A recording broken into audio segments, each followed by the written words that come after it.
Dans ce nouveau chapitre, sur le thème découverte du vin, nous allons voir la matière première, c'est-à-dire le raisin et la vigne. Commençons par la grappe de raisin.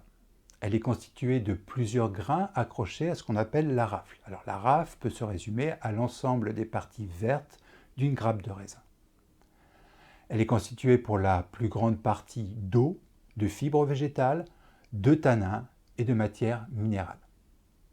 Le grain de raisin, appelé aussi baie de raisin, est constitué par la pellicule ou peau qui enveloppe le fruit.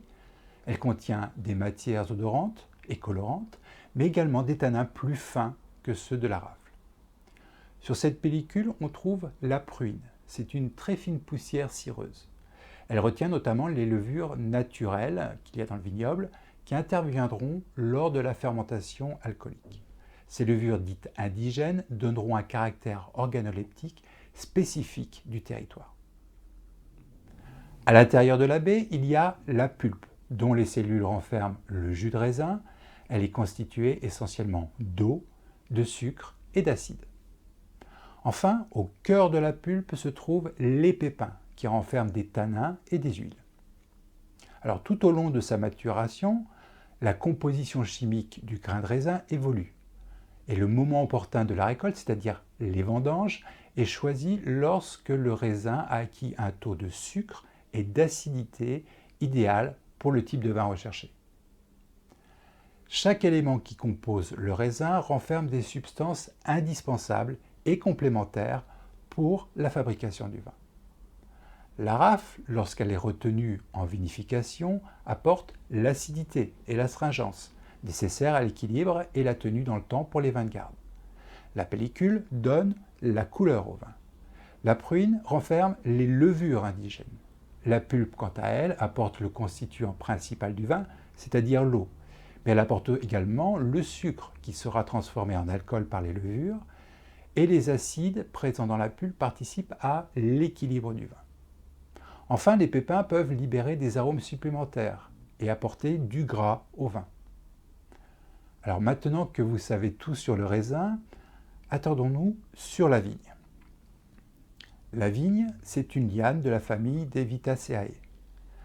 Le vignoble est une parcelle sur laquelle est cultivée la vigne. La variété de la vigne ou cépage, le sol, l'orientation, le climat et le type de culture influencent la qualité et le caractère organoleptique du raisin produit. Il existe donc une multitude de variantes possibles. De plus, les conditions climatiques changent chaque année. Ça veut dire qu'un vin issu d'un même vignoble peut être différent de celui de l'année précédente. C'est ce qui explique la diversité des caractères des vins et leur variabilité selon les millésimes. La variété de vigne qui donne un raisin spécifique s'appelle le cépage. Il existe 3 catégories de cépages.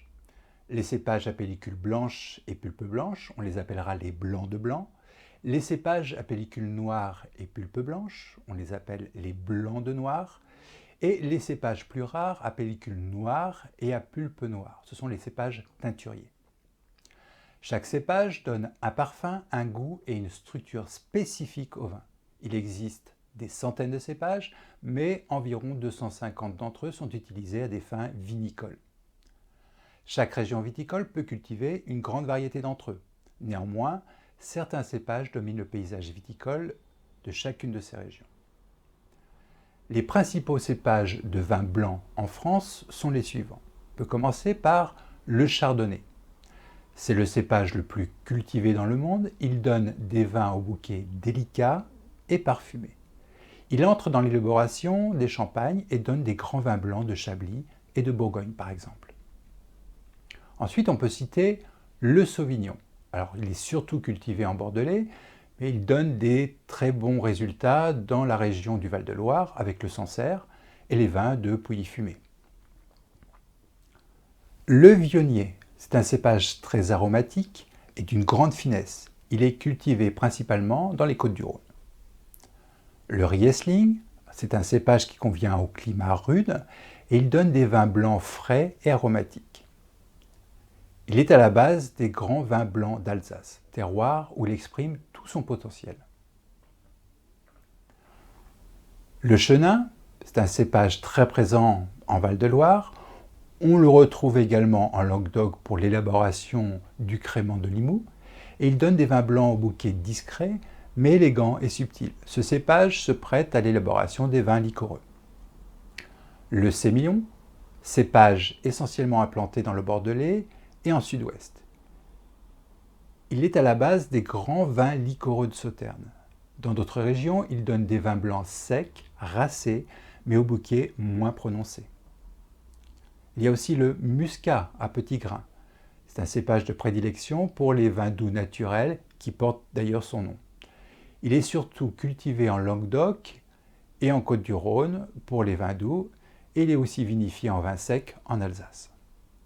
Le Gewürztraminer, sa peau est de couleur rose, il se plaît sur les climats frais et on le trouve beaucoup en Allemagne ou en Hongrie. Il donne des vins très parfumés et aux parfums caractéristiques de litchi et de rose, très présents en Alsace aussi. Regardons maintenant les principaux cépages rouges. On peut commencer par le pinot noir, c'est le cépage roi en Bourgogne. Il offre des vins inimitables et d'une très grande complexité aromatique. On le retrouve également dans la composition des champagnes et en faible quantité en Alsace. Ensuite, le cabernet franc, très implanté en Bordelais et en Sud-Ouest, il donne des vins expressifs. Il est souvent assemblé avec le cabernet sauvignon et le merlot que nous allons voir par la suite. Donc le cabernet sauvignon, également très implanté en Bordelais et en Sud-Ouest, il donne des vins très tanniques, très souvent assemblés avec le cabernet franc et le merlot comme on l'a vu tout à l'heure. La syrah, on le retrouve surtout dans les Côtes-du-Rhône, le Languedoc et la Provence. Il donne des vins qui concilient force et équilibre avec une palette aromatique typée. Le Grenache, cépage très implanté dans le Languedoc, la Provence et les Côtes-du-Rhône. Il donne des vins puissants, très expressifs, avec des tanins ronds. Ce cépage est à la base des vins doux naturels rouges comme le Banyuls ou le Maury. Le Merlot, très répandu en Bordelais, Sud-Ouest et Languedoc, il produit des vins souples, richement colorés. Le Carignan, c'est un cépage originaire d'Espagne et il se plaît sur les territoires ensoleillés du Languedoc, de la Provence et des Côtes-du-Rhône. Il donne des vins très charpentés, typiquement méridionaux. Terminons par le Cinsault.